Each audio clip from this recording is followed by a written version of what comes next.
제가 개인적으로 그 관심이 있어서 이런저런 자료들을 많이 찾아봤었습니다. 그런데 오늘 그 참석하신 우리 목사님들 받으신 자료가 아마 두 가지가 있을 것 같습니다. 두 가지를 보시면 이것보다 더 자세하게 되어 있지는 않다. 그리고 그나마 조금 더 쉽게 다가설 수 있지 않을까 하는 생각이 듭니다.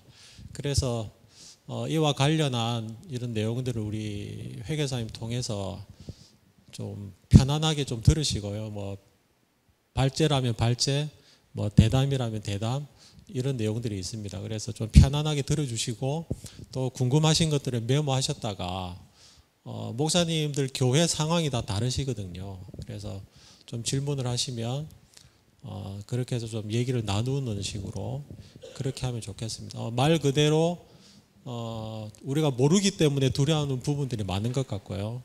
막상 또 접하고 알게 되면 또 우리가 쉽게 또 해결할 수 있는 부분들이 많이 있지 않을까 생각을 합니다.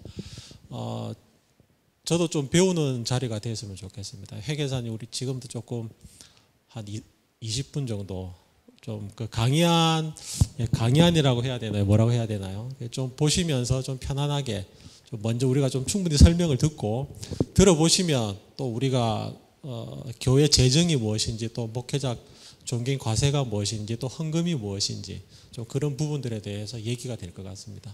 예, 회계사님 이제 좀 인사하시고 말씀 듣도록 하겠습니다. 예, 안녕하세요. 다니면서 이렇게 앉아서 얘기할 수 있게 해주셔서 너무 감사합니다.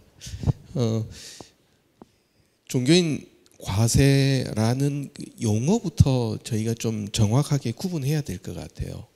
왜냐하면은 종교인에 대해서 사람에 대해서 인두세 개념이 아니라 종교인이 수령하는 소득에 대한 과세, 그러니까 종교인 소득 과세가 우리가 이제 사용해야 되는 정확한 개념적인 단어입니다.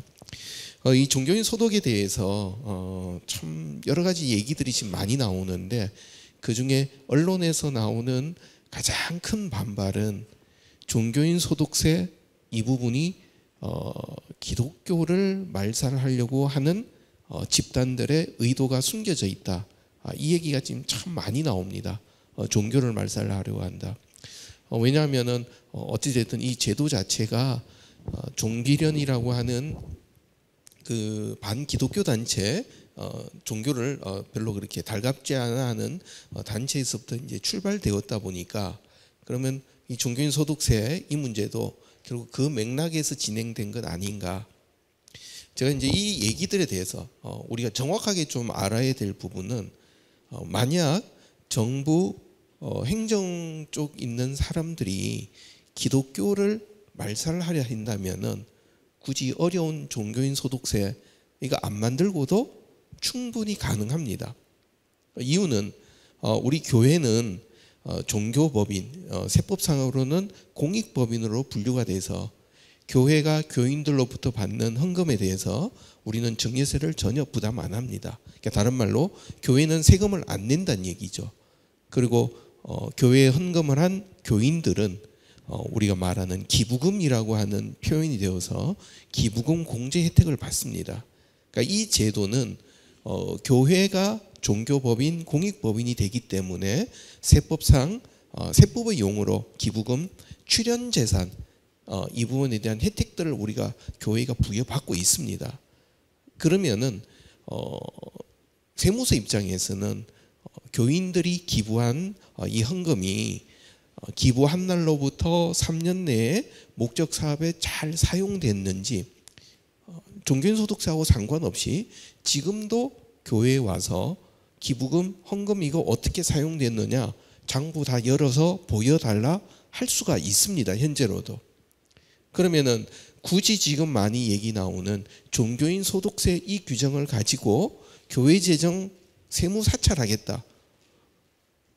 종교인 소득은 교회 재정도 아니고 개인의 소득인데 굳이 이 부분이 아니라 지금 우리 그 증여세 비과세 되고 기부금 공제 혜택되는 이 부분에서 현재 규정으로도 종교를 세무 사찰하고 말살하려고 한다면 할 수 있는데 굳이 왜 이 종교인 소득세 규정을 만들려고 그럴까? 이것은 지금 전혀 앞뒤가 인과관계가 논리적으로 안 맞는 주장들입니다.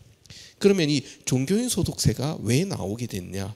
아마 여러분 자료에 이렇게 보시면은 옛날 상황부터 이렇게 나왔는데 2006년도에 반기독교 단체들이 국세청장을 국세청장을 고발했습니다. 이유는 왜 종교인들에게 소득세 분명히 있을 텐데 과세 안 하느냐? 이게 뭐 과세한다 안 한다 얘기가 아니라 직무유기다. 국세청에서는 세금 제대로 징수해야 되는데 왜 이런 부분들을 안 했느냐? 이것은 일 잘 안 하는 거다. 그 고발이 있고부터 일반 사회는 종교인들이 그동안 그럼 세금 안 낸 거냐를 이제 처음 알게 된 거예요. 그 전까지는 잘 몰랐는데 그러다가 언론에서는 대형교회 목회자들의 호화주택, 고급 승용차 이런 얘기들이 막 나오니까 시민들은 일반 사회는 갑자기 속았다는 느낌이죠. 교회에다가 헌금을 하고 좋은 일 한다 했는데 목회자들이 종교인들이 이렇게 호화스러운 생활을 한 거냐. 이때부터는 심리적인 저항감이 생기면서 나왔던 얘기가 공평과세. 그러니까 모든 국민은 세금 내야 된다. 그러니까 종교인도 세금 내야 된다. 어떤 식으로든지 라고 얘기가 나오다 보니까 정부 입장, 그러니까 기획재정부죠. 기획재정부 입장은 상당히 난감한 상황입니다. 그 전까지는 종교인 소득세 세금 징수해봐야 별 도움이 안 됩니다. 우리가 이쪽에서 얘기할 땐 징세 비용, 세금 거두어 들이는 비용이 들어오는 세금보다 더 클 수밖에 없는 상황입니다. 그런 상황이니까 기재부가 솔직히 직무유기 이게 관심 없어서 안 한 부분이죠. 근데 국민들이 이거 하라고 막 왜 형평성 얘기가 나오니까 이때는 비용의 문제가 아니라 뭔가 해야 되죠. 그래서 종단들 이렇게 모아서 얘기를 해보니까 이미 가톨릭은 세금 내고 있었고 불교는 조계종 쪽에서 대표로 와서 국가가 하라 그러면 근로소득 기분 좀 나쁘지만 그래도 하라 그러면 내겠다. 뭐 거기는 큰 부담 없었는데 기독교는 두 단체가 나눠져서 NCC와 한기총이 나눠져서 NCC는 세금 내겠다. 한기총은 이게 뭐냐? 우린 근로자도 아닌데 하면서 반대를 하니까 기재부는 이 제도가 시행이 되려고 할 때 뭔가 이 거부가 생기면 안 되니까 그냥 돌을 던졌습니다. 반대로. 종교계가 어떤 식으로든지 합의를 해서 오면은 기재부는 원하는 대로 법률과 제도를 바꿔주겠다. 근데 아시는 것 같이 2006년부터 지금까지도 기독교 안에서는 이 얘기가 정리가 안 되는 부분이죠. 정리 안 된 이유는 세법의 논리가 아니라 종교적인 관점에서 나는 이것을 못 받아들이겠다는 얘기죠. 그러니까 세금을 반대하셨던 분들의 주 내용은 나는 근로자가 아닌데 나는 사꾼 목자가 아닌데 왜 근로소득으로 세금 내라 그러냐. 이 부분은 나의 신앙 가치관, 신앙 신념에서 나는 이거 못 받아들인다. 그런 얘기가 되니까 국가에서 그러면 종교인 소득 말고 근로소득 말고 다른 것이 뭐가 되면 괜찮겠느냐 얘기가 하다가 나온 얘기가 기타 소득의 얘기였습니다. 그러면은 이제 2015년도에 종교인 소득이 기타 소득 한 항목으로 나와서 내년 1월 1일부터 시행이 됩니다. 그럼 이 제도가 나왔던 이유 자체는 그동안의 세금 체계로 근로소득으로 신고를 했어야 되는데 과세를 했어야 되는데 종교인들이 종교적인 신념과 가치관 때문에 도저히 못 내겠다. 그러면은 기타 소득이라도 내면은 받아주겠다는 것이 지금 개정세법의 취지입니다. 다른 말로 국가라는 조직이 종교인들이 국민으로서 납세해야 되는데 종교적인 신념 때문에 걸림이라면은 그 부분을 상당히 풀어서라도 받아주겠다는 게 이게 내년부터 나오는 개정세법의 큰 특징입니다.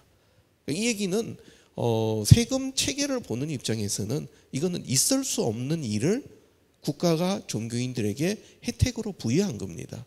그래서 개정세법에 나온 얘기들을 쭉 보면은 근로소득 체계와 거의 대동소이합니다.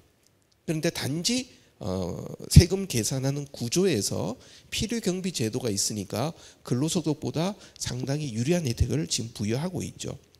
그러는 상황에서 지금 소득세법 시행령 개정안이 나온 쪽들에서 보면은 우리가 보는 근로장려금, 자녀장려금 이 부분은 정기적으로 일하는 근로소득자, 사업소득자인 경우에 연간 수익 금액이 적으면은 국가가 어느 정도 배려하는 그런 차원의 지원 정책입니다. 기타 소득은 원칙적으로 계속적인 일이 아니기 때문에 여기 대상이 아니었는데 종교인 소득인 기타 소득자도 여기에 지금 포함하겠다고 시행령 개정안이 나왔습니다. 자, 여기에서 우리가 지금 고민해야 되는 본질은 세법의 규정 지금 나와 있는 기타 소득, 근로소득은 개정세법에서 종교인들이 선택해서 납세할 수 있게 돼 있습니다. 그러니까 일반적인 조세법률주의에서는 어떤 상황 이런 소득이면은 이렇게 해야 된다 법으로 딱 정해져 있는 거에 반해서 종교인 소득은 종교인들이 근로소득으로 신고해도 되고 기타 소득으로 신고해도 됩니다. 그리고 그 얘기는 올해는 근로소득으로 신고했다가 내년에 마음 바뀌어서 기타 소득으로 신고해도 되고 그 다음에는 다시 근로소득 신고해도 된다는 정말 파격적인 얘기죠. 그러니까 이 얘기의 그 본질 자체는 국가가 내년부터 종교인들이 가치관에 어긋나지 않도록 인정해 주겠다는 배려입니다. 그러면은 지금 여기서 우리가 봐야 될 몇 가지 이제 기준점이 나옵니다. 선택해야 되니까 이거를 어떤 기준으로 선택해야 되느냐. 자, 지금 여기서 선택한다 할 때 계산을 해보면은 자, 세금에 대한 부담 금액 따지면은 어떤 경우를 하더라도 기타 소득이 세금이 적습니다.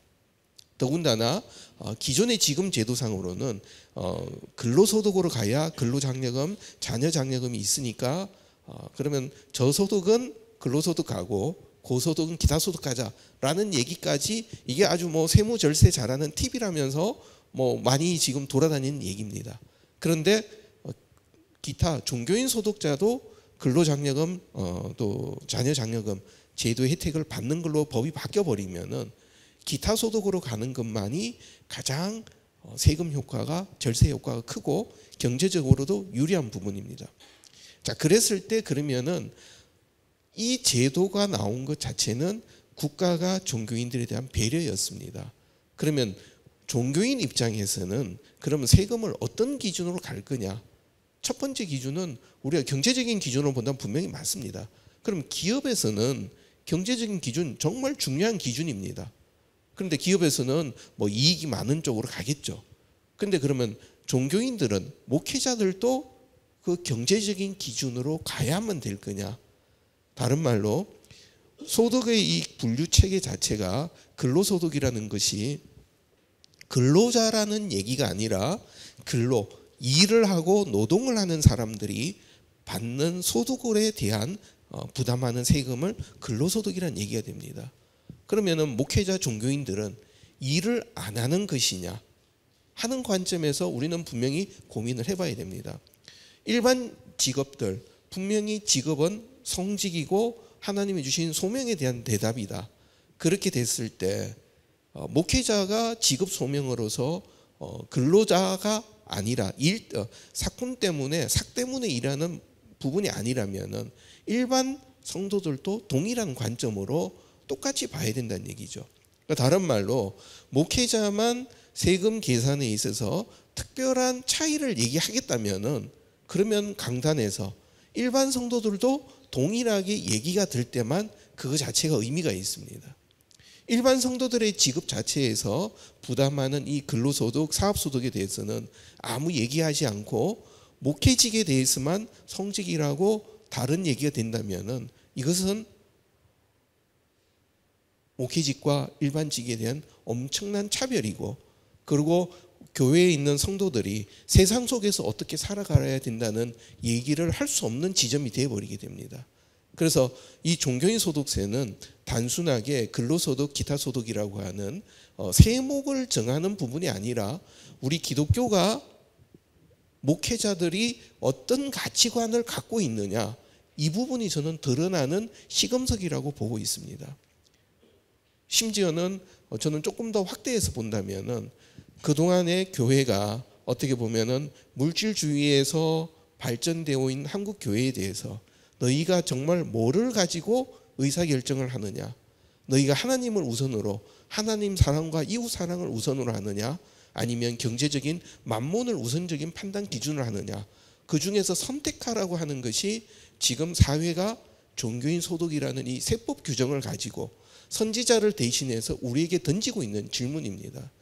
이 부분에 대해서 우리가 어떻게 반응할 것이냐 우리가 단순한 세금이 적고 혜택이 많다는 이 기준으로 볼 거냐 아니면 우리의 어떤 직업에 대한 의미와 또 세금이라고 하는 이 부분은 결국 내가 내는 세금 자체가 다른 구성원 국가 공동체의 다른 구성원들이 부담하지 않아야 될 세금 추가적인 비용을 절감시켜 준다는 관점에서 우리가 가지는 소극적이란 그 사랑의 표시라는 관점 이 부분을 우리가 생각한다면 단순하게 내가 세금 적다는 관점이 아니라 결국 국가 구성원으로서 내가 일하는 사람으로서 어떻게 이거를 볼 것이냐는 얘기가 분명히 나와야 되는 부분입니다.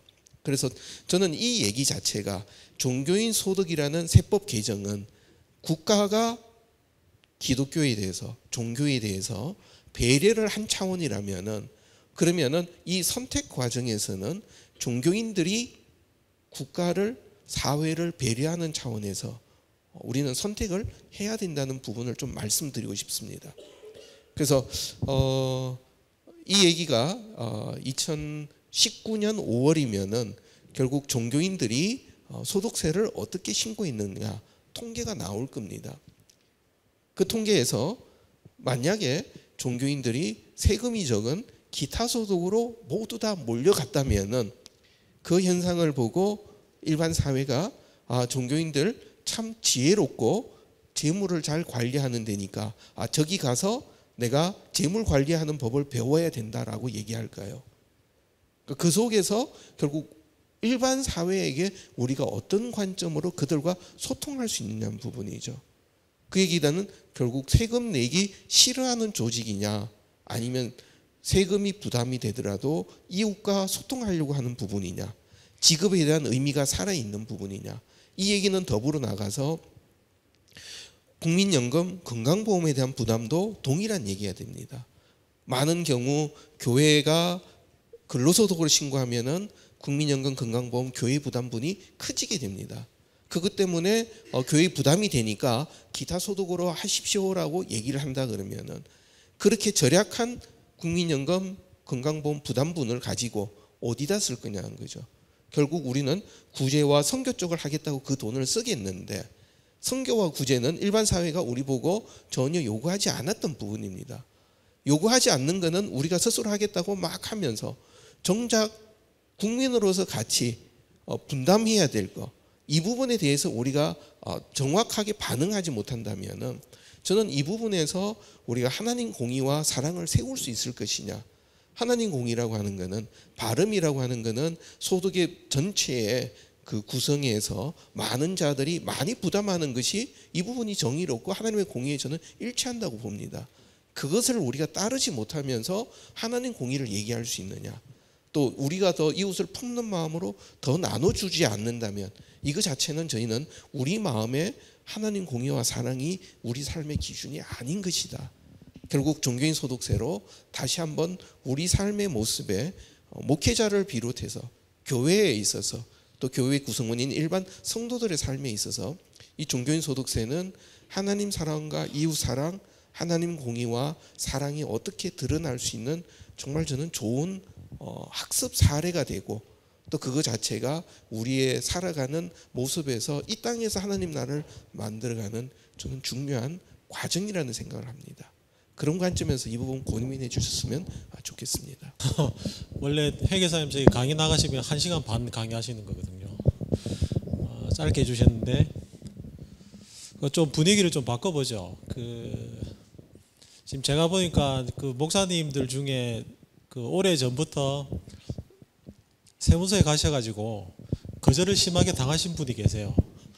세금 신고하러 갔는데 좀 그런 경험들을 좀 나눠주시면 좋겠습니다. 왜냐하면 저는 이제 작은 교회 운동을 하는 사람이고요. 그 교회를 좀 많이 탐방을 하고 또 본의 아니게 이 문제를 좀 보다 보니까 뭐 여러 가지 좀 얘기들이 있긴 하지만 지금 이제 정부에서도 준비가 저는 좀 안 됐다고 보고 있고요. 그러면 교회는 했을 때 저는 교회는 또 준비가 돼 있는가라고 했을 때 저는 교회도 조금 미비하지 않나라는 생각이 듭니다. 저는 거절을 당해본 경험이 없는데요. 그 목사님들 중에 거절을 이렇게 한번 당해보셨던, 예를 들면 이제 목사님 직접 가셨는데 어떤 좀 이런 얘기들을 하면서 이렇게 좀 거절을 받으셨는지. 왜냐하면 이 문제는 이제 당장에 내년 한 달 뒤가 되면 시작될 텐데 우리가 당면해야 될 문제거든요. 그래서 우리가 조금 더 많이 알아야 되지 않을까, 좀 그런 생각들을 하게 됩니다. 그래서 좀 거절을 당하신 목사님들이 아마 계신 것 같고, 지금 벌써 교회에서 예전부터 소득세 신고를 하시는 교회들도 있는 것 같은데 좀 한번 말씀을 나눠주시면 어떨까 합니다. 이재무 목사님. 참 어려운 얘기입니다. 어려운 얘기인데, 일단 뭐 저도 회계사 하면서 회계 사무실을 운영하고 있는데, 만약 제가 이런 운동을 안 하고 있는 상태에서 어떤 교회에서 한 두세 사람 납세자가 있는데 근로소득 신고하도록 세무대리 할 거냐, 아마 저도 별로 시원찮아 있을 겁니다. 이유는 딱 하나입니다. 왜냐하면 이거 해봐야 세무사 사무실에서 별 도움이 안 돼요. 그리고 두 번째는 교회가 쓰는 언어와 세무사들이 알고 있는 언어가 서로 달라요. 아마 목사님도 가셔서 세무서에서 얘기하는 얘기 들으면 저게 뭔 소리인가, 아마 반대 얘기도 똑같을 겁니다. 목사님은 우리는 뭐 이렇게 저건 무슨 소리지 하고 똑같이 그랬을 겁니다. 그러니까 그 얘기 자체는 서로가 이렇게 그 해왔던 체계들이 서로가 상당히 다르면서 조절이 안 됐던 상황이었고, 그리고 이제 두 번째는 이제 처음에 이제 말씀하셨던 그 부분은 옛날에는 제가 뭐 회계사 처음 되고 있을 때는 국세청에서 신고서를 대신 작성해 주기도 했습니다. 5월달에 종합소득 있고 부가세 신고 있으면은 그 보면 민원실이 있고 큰데 자리 잡아놓고 쭉 앉아서 오는 대로 도와주고 했었다가, 그러다가 어느 시점 되니까 야 이러면서 부정이 나온다, 이렇게 돼서 세무서 직원들은 신고서 작성을 전혀 관여를 안 합니다. 세무서 입장에서는 신고서는 납세자가 작성해서 갖고 오고 본인들은 접수만 받는다. 그리고 이 신고서 못 만들면은 주변에 앞에 있는 세무회계 사무실에 가서 거기 의뢰해서 그래서 만들어 오너라. 그게 이제 일반적인 얘기이고요. 그리고 두 번째, 그 다음에 넘어가서 우리가 소득세 신고하는 절차가 두 가지가 있습니다. 하나는 매월 원천 징수하는 절차가 있고, 근데 원천 징수는 아마 그때 신고하셨을 때 아시겠지만 세무서 제출할 때 누가 얼마였다라는 정보는 안 들어갑니다. 단지 세무서에다가 우리 전체 얼마 지급했는데 얼마 세금이다, 그 신고서만 들어가는 것뿐이죠. 그러다 보면은 이 얘기들이 국민연금 건강보험 들어가는 거는 나중에 연말정산을 한 자료 아니면 종합소득 신고한 자료가 있어야 국민연금 건강보험에서 이 사람은 근로소득이 있으니까 직장으로 해야 되구나, 또 이 사람은 기타 소득이나 사업 소득이 있으니까 지역으로 해야 되구나, 이게 나중에 얘기가 나옵니다. 그런데 세무서는 4대 보험을 직접 하는 기관은 아닙니다. 그러니까 여기서 소득세 신고에서 개인별 내역이 국세청에 다 등록이 돼 있으면은 국세청은 사람 개인별로 소득이 얼마다, 그리고 이 자료를 국민연금 건강보험공단에 보내서 비교하는데 아마 그 과정에서 좀 차이가 있었던 것 같습니다. 예, 또 그럼 질문을 좀 생각을 좀 하시고요. 제가 질문을 몇 가지 좀 더 드리겠습니다. 그러면 이제 당장에 1월 1일이면 이제 시행이 되지 않습니까?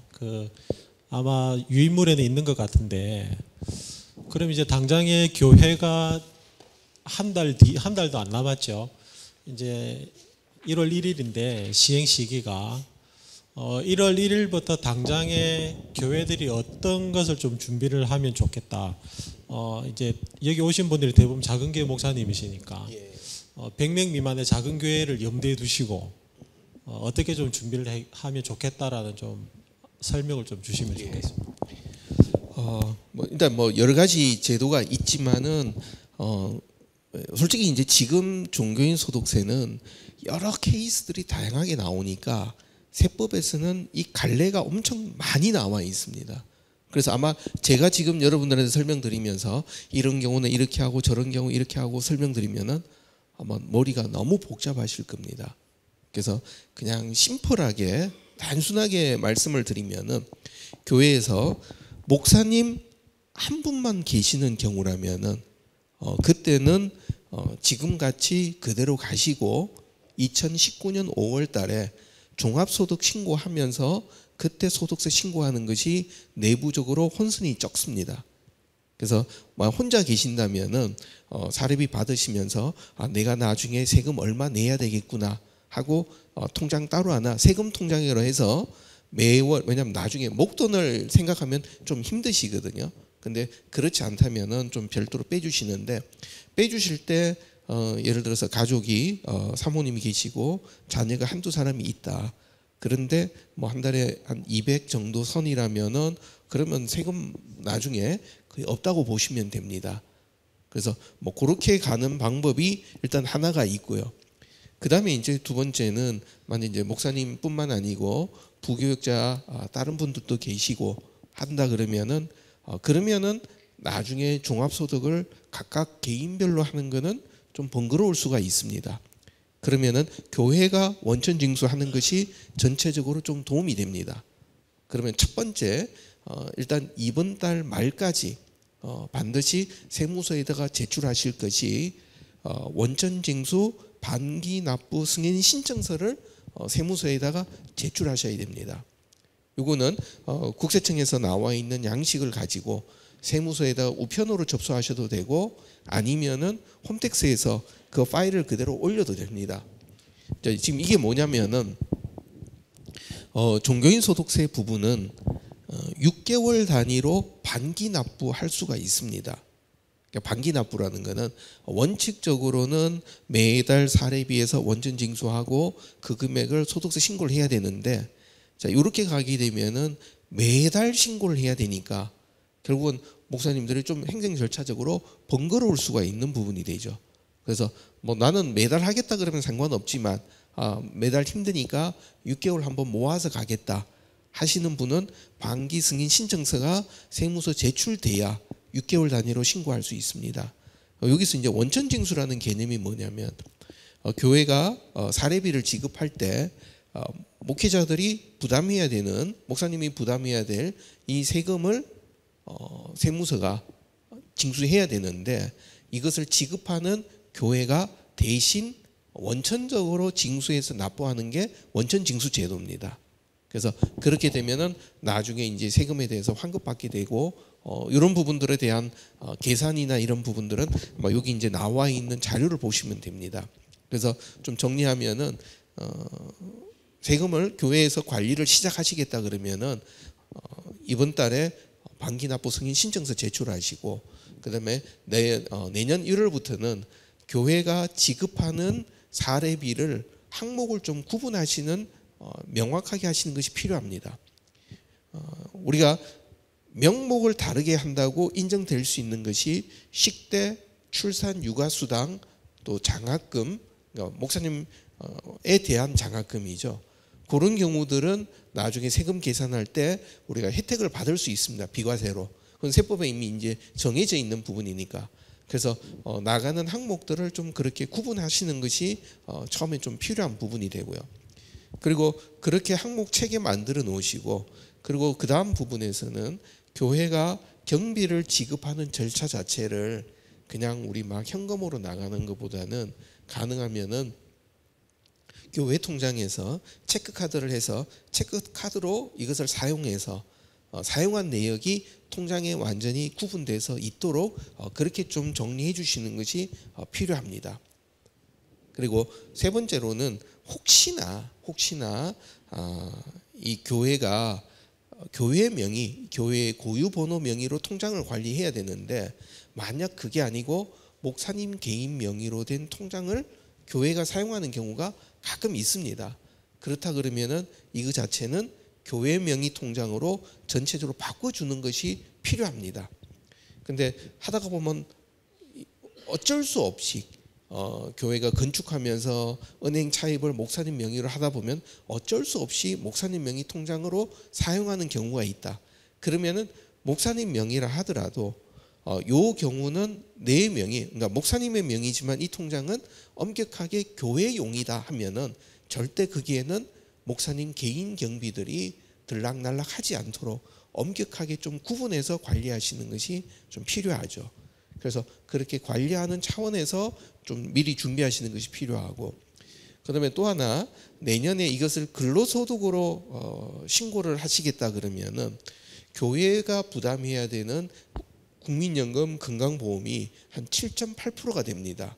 그러니까 임금비 금액의 한 7.8%가 교회 부담이 되니까 예산 잡으실 때 국민연금 건강보험 교회 부담분을 한 7.8% 정도 추가로 좀 확보해 두셔야 됩니다. 그래서 11월 결산인 경우는 뭐 교회하고 좀 이게 예산을 뭐 경정을 하든지 좀 이렇게 하셔야 되고, 아직 12월 결산이어서 내년 예산이 확정이 안 됐다면은 이 부분을 좀 더 반영시키도록 미리 준비하시는 것이 좀 필요하죠.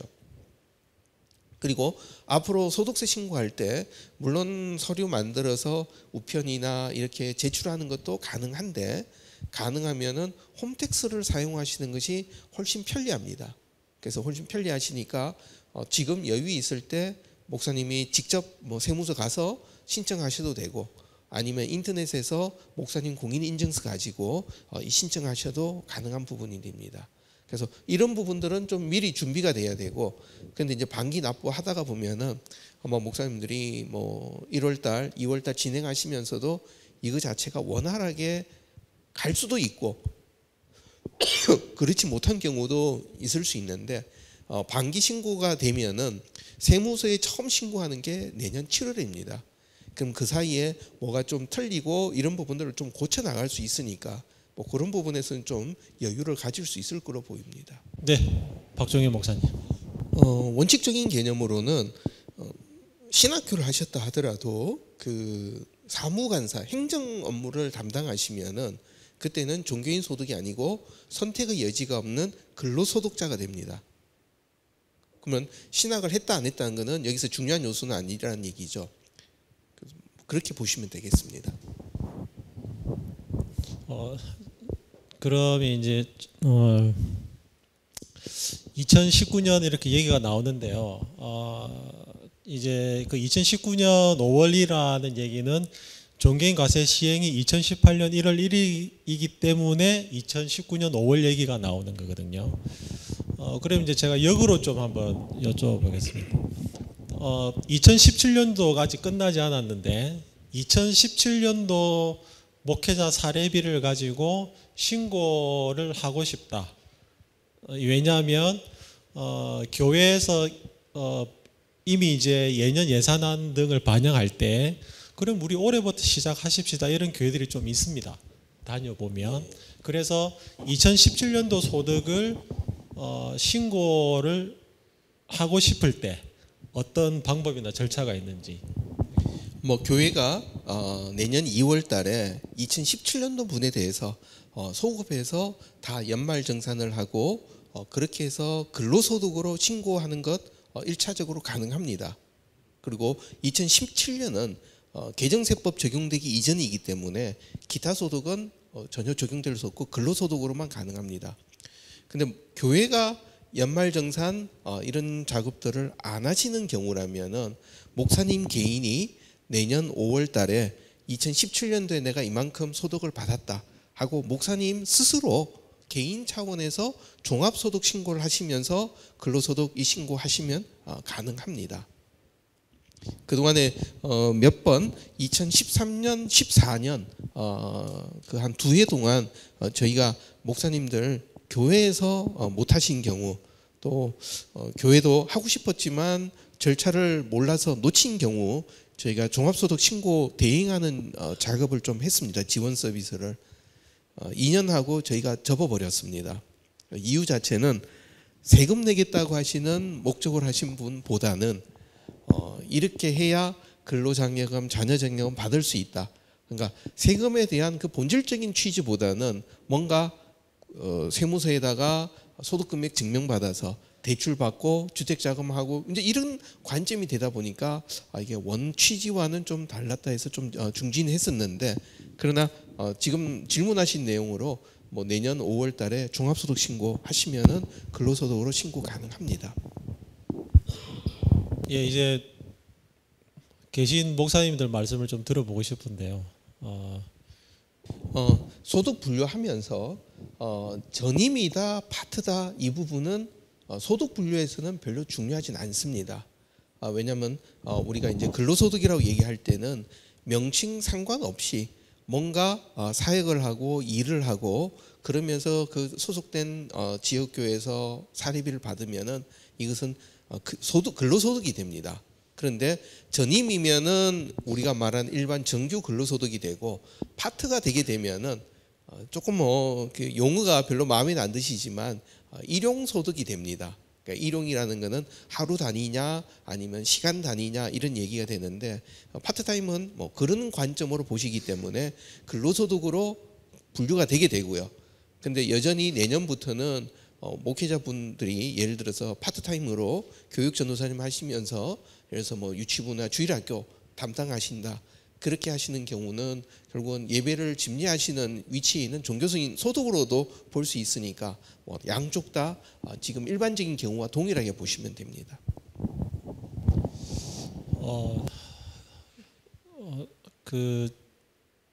제가 그 작은 교회 소형 교회 리포터 했던 세미나를 다녀왔었거든요.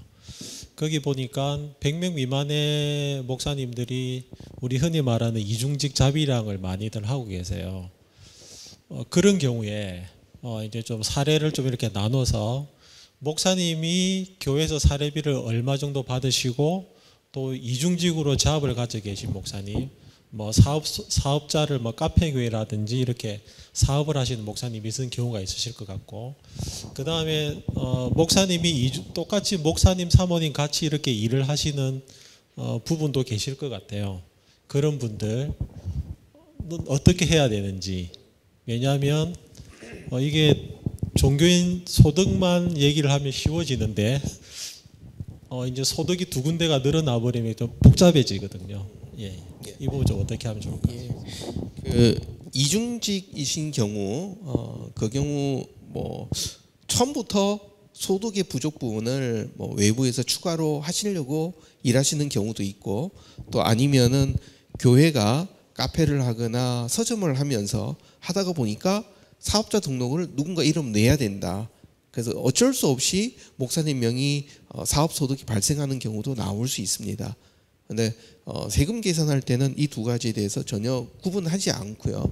한쪽에서 나온 소득의 합계 금액과 또 교회에서 받은 이 사례비 금액 두 가지를 합산한 금액을 종합소득으로 그 다음에 5월 달에 합해서 신고하셔야 됩니다. 그래서 이중직이거나 아니면 카페나 서점으로 별도 사업자 등록 있는 분은 교회 소득과 이 부분 두 가지 합산해서 신고해야 되고, 그리고 가끔 가다가 이제 사모님이 또 별도의 소득이 있다. 대한민국은 법적으로 부부 별산입니다.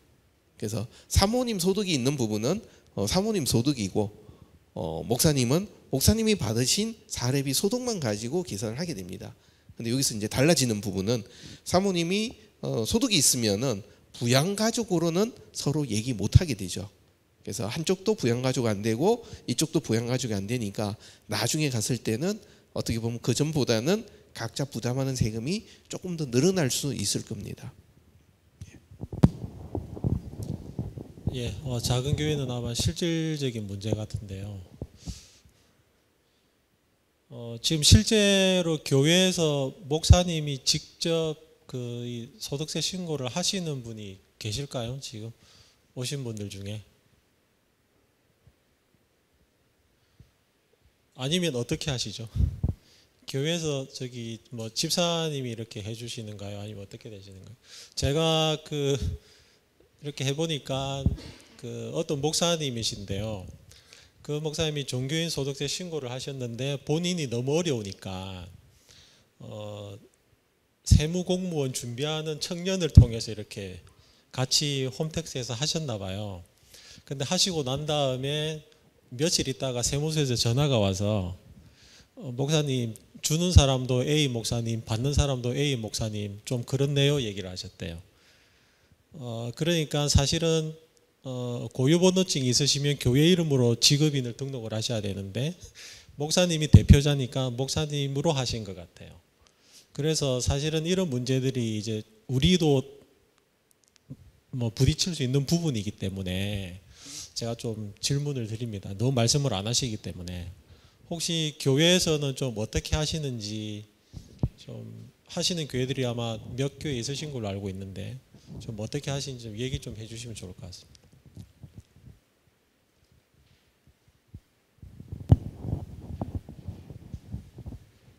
어떻게 하세요? 신고를? 재정보는 집사님이 그냥 알아서 하시는가요? 아니면 목사님이 흐름만 이렇게 알고 계시고 그냥 이렇게 그냥 맡기시는가요? 어떻게 좀 하시죠?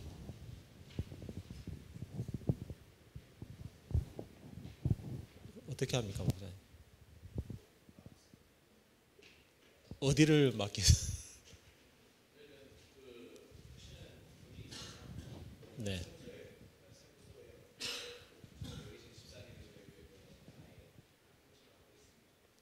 대행을 맡기시는 건가요?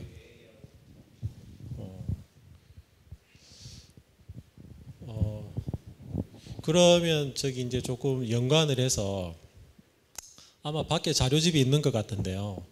그 지난주 월요일 날 딱 일주일 전에 그 종교소득세 설명을 이제 강남에 있는 큰 교회에서 한번 했었습니다. 그때 이제 저는 참석을 못했는데 어플이 이렇게 설명이 되는 것 같아요. 피텍스라고. 그래서 이제 그게 저는 이제 참여를 안 해서 잘 모르겠는데 그 내용을 좀 아시는 분도 계실 것 같고 또 그날 발표도 된 걸로 알고 있습니다. 그래서 좀 그 얘기를 조금 더 들어보고 다음 얘기를 좀 진행했으면 좋겠습니다. 예, 뭐 저희가 보는 입장에서, 그러니까 회계사가 일하는 업무 중에서 아마 이 종교인 소득세를 업무 범위 하나로 넣는다면은 아마 가장 간단한 업무가 될 겁니다. 저희가 볼 때는 가장 간단해요. 근데 목사님 보시기에는 지금 가장 어려운 업무가 돼버릴 겁니다. 그 이유는 그동안에 세무서하고 접촉하신 경험도 없었고 또 세금에 대해서 뭐 그럼 근로소득은 뭐고 기타소득은 뭐냐, 제가 강의 다니니까 기타소득에 필요경비 얘기 나오는데 목사님 나중에 끝나고 필요경비가 뭡니까? 라는 질문을 하시더라고요. 그러니까 이쪽에 대한 용어나 이게 이제 너무 안 익숙해요.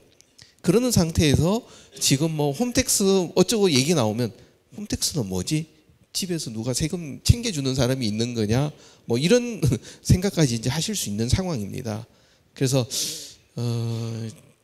아는 사람 입장에서 보면 간단한데 모르는 목사님들이 국세청 자료 들어가 보면은 용어도 낯설고 이거 어떻게 해야 될지 고민이 되니까 저희가 이제 고민하고 있는 것 중에 하나는 조금 우리가 좀 뭐 그냥 쉽게 표현하면 교회적인 언어로 뭔가 좀 대화형인 프로그램이 있어서 목사님은 거기에서 대화하시면서 이번 달 사례비가 그럼 누구한테 얼마다 이렇게 쭉 표시만 하시면은 나머지 부분들은 국세청에 신고하는 부분들을 뭐 회계사나 세무사나 좀 이렇게 할 수 있는 사람들하고 연결해서 목사님들은 급여 자료 사례비 항목만 등록하고 또 목회자들의 그 가족 상황 거기만 입력해 놓고 이번 달 우리 얼마 지급할 거다라고만 하면은 나머지 부분들이 좀 다 자동 계산도 되고 국세청 신고되는 것도 자동으로 신고되고 그 나중에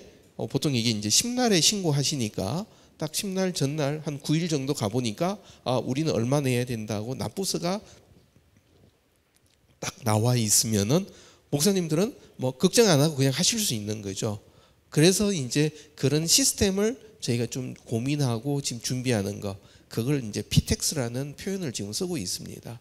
그래서 목회자가 목양을 하면서 하나의 참여자로서 같이 이제 만들어가는 그런 시스템이다.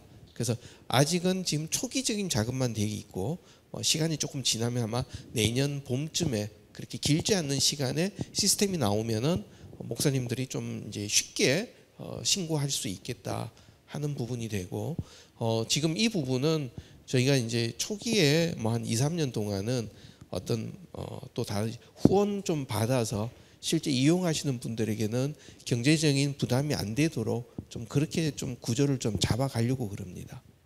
네. 그러면 그 프로그램을 통해서 소득 신고를 할 수 있는 그런 절차를 만들어 주시는 건가요? 그렇죠.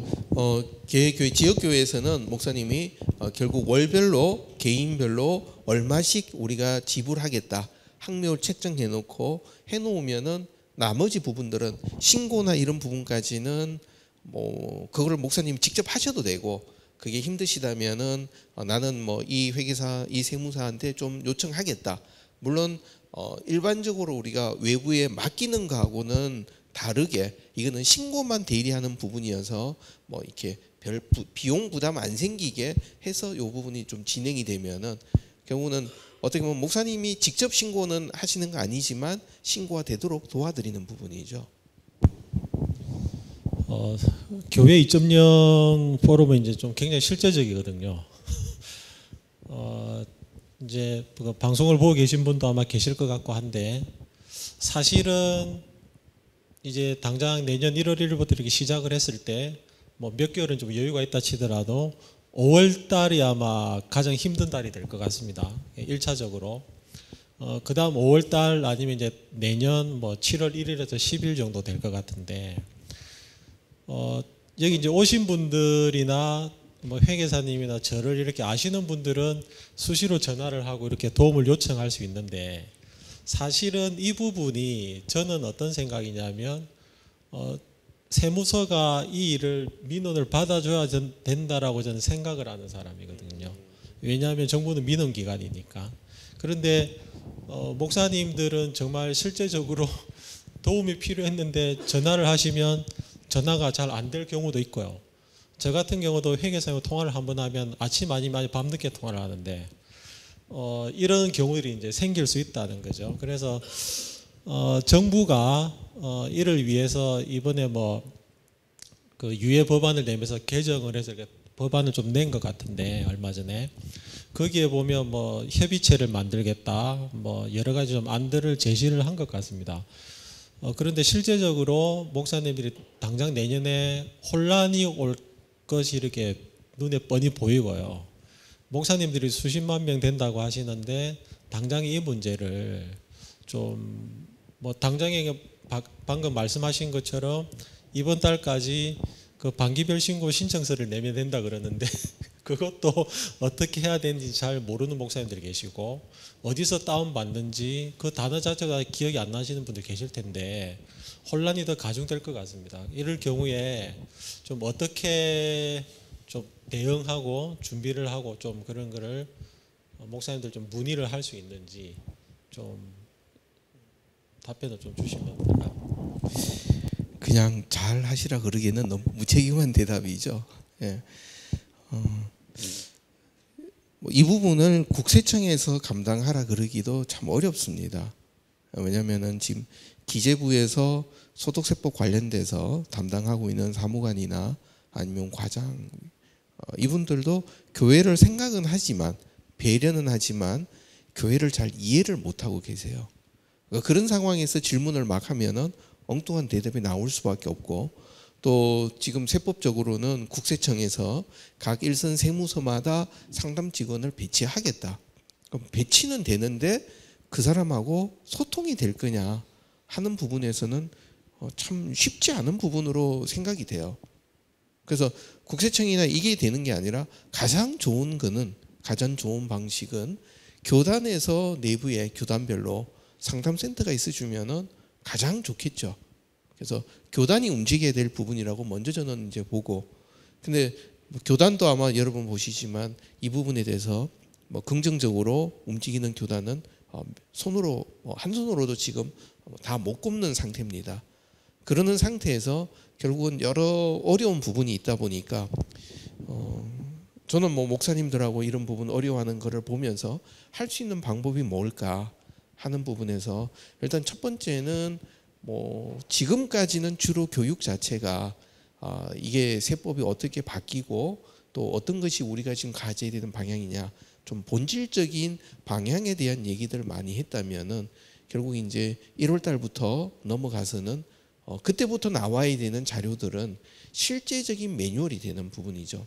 그리고 아마 지금 원천 징수 반기 납부 승인하는 부분들은 아마 다음 주쯤에 뭐 여러 군데 이제 좀 이제 올리면서 좀 홍보를 할 예정입니다. 그리고 1월 달 들어가서는 그러면 자료들을 어떻게 가야 되겠느냐 하면서 좀 구체적인 매뉴얼 작업들이 조금 더 들어가고, 가능한다면은 이 종교인 소득세 신고만 관련된 어떤 책자, 안내 책자 같은 것들이 좀 나올 수 있도록 좀 그렇게 좀 준비를 하려고 그럽니다. 이 책자를 말씀드리는 거는 매뉴얼이나 이런 문서가 있으면은 일단 뭐 시간하고 상관없이 필요할 때 언제든지 보실 수 있는 상황이 되고요.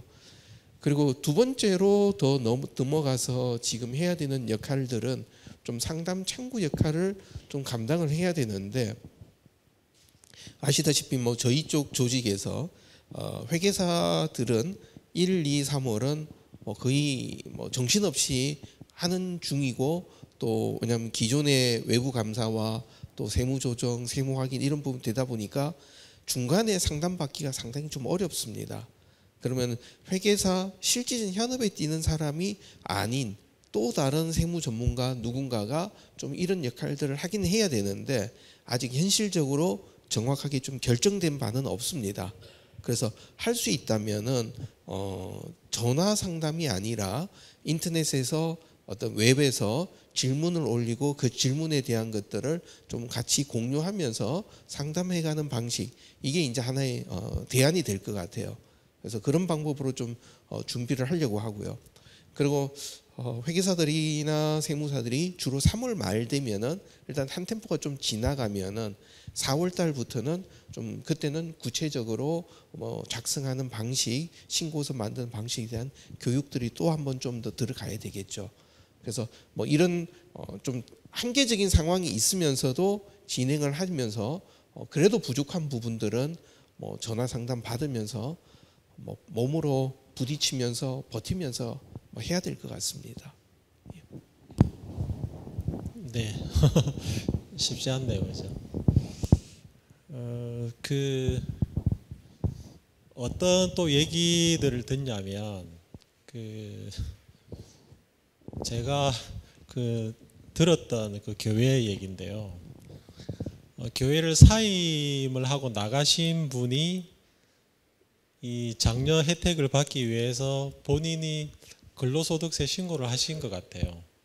그래서 시간이 지나서 신고를 했기 때문에 가산세가 나와서 가산세를 한 얼마 정도 이렇게 내라고 고지서가 왔길래 확인을 해봤더니 사임한 부교역자가 이 신고를 하고 근로장려금, 자녀장려금을 받아간 걸로 이렇게 확인이 됐던 경우들이 있습니다.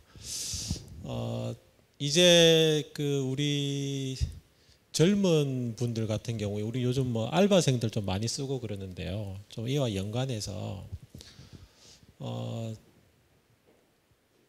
이 근로자 근로기준법 적용이라든지 좀 이런 부분들은 좀 어떻게 될까 하는 생각입니다. 사실은 교회에서 근로기준법을 말하는 것이 굉장히 조심스러운 부분이고 말하기가 쉽지 않은 부분인데, 우리가 종교인들이 소득을 신고하면서 그에 따르는 세제 혜택이라든지 여러 가지 이제 지원을 받을 터인데 해석하는 것이 너무 다르거든요. 다르기 때문에 특히 요즘처럼 뭐 이렇게 힘든 시기에는 그런 부분도 생각할 수 있지 않을까 하는 생각이 듭니다. 그래서 여기에 더해서 근로기준법의 적용은 어떻게 되는 것인지, 또 그러면 사실은 교회의 담임 목사님을 제외하고는 1년씩 우리가 묵인하에 비정규직이라는 뭐 단어를 쓸 수밖에 없는데, 이분들이 근로계약서를 뭐 요청할 수도 있고 좀 그런 일들도 우리가 좀 예상해 볼 수 있지 않나 하는 생각이 듭니다. 예, 그 부분에 대해서는 좀 어떻게? 정말 여기서 조심스럽지만 분명하게 구분해야 될 지점이 있습니다. 근로소득세로 신고한다 고 해서 근로기준법상의 근로자로 되는 건 아닙니다. 기타 소득으로 신고한다 해서 근로자가 아니라는 얘기도 아닌 겁니다. 왜냐? 근로기준법상의 근로자는 반드시 근로소득세를 내야 됩니다. 그런데 근로소득세를 낸다고 근로기준법상 근로자일 수도 있고 아닐 수도 있는 거죠. 대표적인 경우가 회사의 대표이사, 사장님, 근로기준법상엔 전혀 근로자가 아닙니다. 그런데 근로소득세를 납부하죠. 이유 자체는 우리가 말하는 근로소득은 근로자 소득이 아니라 일을 하기 때문에, 그러니까 근로기준법상에서 말하는 근로자라는 것은 사용자 그다음에 근로자 개념으로 지시 감독을 받느냐, 어떻게 보면은 지시 감독을 받는 좀 약자적인 입장에 있는 근로자를 보호하기 위한 것이지 일을 하느냐 안 하느냐 기준은 아닌 거죠. 그러니까 근로기준법상에 나온 그 개념과 지금 우리가 얘기하는 이 세금의 부분은 전혀 별개입니다. 그래서 다른 말로 내가 근로소득세를 내니까 근로자로서 국가에서 혜택을 줘야 된다, 그 얘기할 수는 없는 부분입니다. 그러다 보니까 지금 여기서 나오는 또 다른 중요한 이슈가 근로소득세를 내면은 국민연금 건강보험에서는 직장 가입자로 이 부분이 바로 연결이 돼 버립니다. 기타 소득으로 신고하게 되면은 이때는 어떤 특정한 지역에 소속됐다는 게 직장에 소속됐다는 게 아니다 보니까 지역 가입자로 넘어가게 되죠. 그래서 국민연금 건강보험은 목회자가 그동안 소득 신고 안 했다가 근로소득하면은 직장 가입자로 되고 기타 소득하면은 지역으로 되게 됩니다. 근데 고용보험은 전혀 이슈가 좀 다른 이슈가 됩니다. 왜? 가입 조건에 있어서 고용보험의 가입 조건은 근로기준법 상의 근로자만 고용보험의 가입 대상이 됩니다. 그래서 일반 회사도 대표자는 고용보험 가입 대상에서 제외됩니다. 그러면 목회자, 종교인을 근로기준법상 근로자로 볼 거냐? 이 부분은 우리가 분명히 지금 봐야 되는 것은 소득신고와는 별개의 이슈로 별도로 고민해야 된다. 그래서 종교인에 대해서 목회자가 근로기준법상 근로자이냐는 것은 기본적으로 대법원 판례에서는 기존에 상당히 오래된 판례입니다. 그 판례에서는 종교인은 근로자로 근로기준법상 근로자로 보지 않는다. 그러다 보니까 4대 보험공단에서 고용보험 대상으로는 인정을 안 해왔었습니다. 그러다가 원래 최근에 왔던 상황에서 나온 판례는 목회자가 그러니까 부교육자가 담임 목회자의 지휘 감독을 받고 통제를 받는 사실관계라면은 이것은 고용보험 대상이라는 판례가 원래 처음 나왔습니다. 그러니까 결국 중요한 부분은 단순하게 목회자다, 종교인이다, 부교육자다라고 하는 것보다는 더 본질적으로 지휘 감독 체계가 있느냐 없느냐라는 부분에서 우리가 이 부분이 사실관계 중심으로 판단돼야 되는데, 저는 이 이슈를 종교인 소득세 관련돼서 연결시키게 되면은 우리가 세금 문제 보는 것과 이 고용관계 보는 것은 별개 차원이 엉뚱하게 좀 믹스가 되면서 오해가 나올 수 있으니까 좀 구분해서 보는 것이 좋겠다는 말씀 드리고 싶습니다. 지금 여기서 제가 말씀을 상당히 조심스럽게 드리는 것은 지금 최저임금 또 고용보험 이쪽 부분들은 전부 다 근로기준법의 해석의 문제가 됩니다. 근로기준법상에서 국가공무원들 이쪽은 근로기준법 적용해서 제외시키고 있는데, 그럼 종교인이 거기에 해당되느냐 하는 부분은 지금 오늘 주제인 근로소득과는 별개의 주제여서 그것을 본론으로 들어가 버리면 전혀 다른 이슈가 얘기가 돼 버려서 그거는 따로 좀 잡으시는 것이 좋을 듯합니다. 그러니까 이제 우리가 이제 소득세법에서 개인에게 부과되는 세금은 종합소득, 퇴직소득, 양도소득 크게 세 가지로 분류됩니다. 그래서 아마 양도소득은 여러분들이 다 알고 계시고, 또 퇴직소득도 퇴사하면서 나오는 거니까 그 얘기는 계속 일반적으로 나오는 건 아니다 해서 따로 뺐고, 나머지가 다 종합소득입니다. 근데 종합소득의 내용이 이제 사업자들, 우리 일반 알고 있는 사업소득, 금융기관에서 받는 이자, 회사에 대해서 받은 배당소득, 그리고 우리가 얘기하는 지금 근로소득, 그리고 연금소득이라고 연금 넣고 이제 나중에 받는 그 부분, 연금소득도 종합소득 분류되고, 이런 것들 이외에 세법에서 열거된 것을 이제 기타소득이라고 얘기하고 있죠. 그래서 5월 달에 종합소득 신고한다는 것은 이렇게 여러 가지 있는 소득을 전부 합산해서 세금을 다시 계산해서 신고해라. 그게 종합소득 신고입니다. 그러면 이제 목사님이 아까 질문하신 원래 그러면 우리가 안 됐고 혼자 계시니까 그럼 내년에 어떻게 할 거냐? 그러니까 내년 5월 달에 교회는 따로 할 것이 하나도 없습니다. 교회는 할 것이 없고, 목사님이 내가 교회로부터 얼마 받았다라고 하고 세금 계산을 목사님이 직접 하셔서 세무서에 제출하는 것이 종합소득 신고입니다. 그리고 제가 이런 약속 드리면 될지 모르겠지만 오늘 오신 분에 대해서는 종합소득 신고하시겠다면은 제가 도와드리겠습니다. 지금 이제 사업소득은 사업장을 하시니까 그 나름대로 소득 계산이 돼야 됩니다. 그리고 교회에서 받는 사례비는 그것이 근로소득이든 기타 소득이든 또 하나의 계산이 될 겁니다. 그러고 난 다음에 종합소득을 계산하는 것은 사업소득이 얼마고 근로소득이 얼마고 이자소득 얼마고 기타소득 얼마다 전부 합해서 얼마인데, 그 다음부터 개인별로 기본공제, 배우자공제 그 계산을 이제 해 나가는 거죠. 그러니까 세금 신고를 2번 하시는 게 아니라 5월 달에 종합소득 신고하시면서 그때 사업소득이 얼마였다, 또 근로소득이 얼마였다, 뭐 사례비가 얼마였다, 전부 합산해서 5월 달에 한 번 신고하시는 겁니다.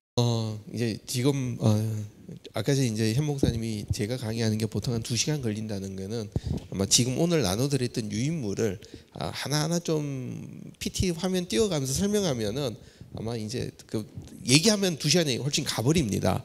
근데 이제 그 설명이 이제 없던 상태에서 제가 중요한 거는 내용 보시면 되겠다 해서 지나왔는데, 아마 좀 그 부분 설명을 좀 드리면은, 우리가 소득을 지급할 때 매월 사례비 지급하면 원천징수를 합니다.